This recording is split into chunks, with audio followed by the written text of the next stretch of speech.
বৃষ্টির দিনগুলোতে জানি না কেন সব কিছু একটু বেশি সুন্দর লাগে। রাস্তার সব শব্দ কমে যায়, আকাশটা ধূসর হয়ে থাকে, আর মনটা শুধু শান্তি খুঁজতে থাকে।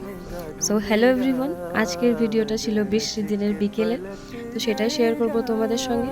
আজকে আমি বিকেলে করেছিলাম, এই বৃষ্টির বিকেলে করেছিলাম পকোড়া তৈরি, তো সেটারই ভিডিওটা আমি করেছি।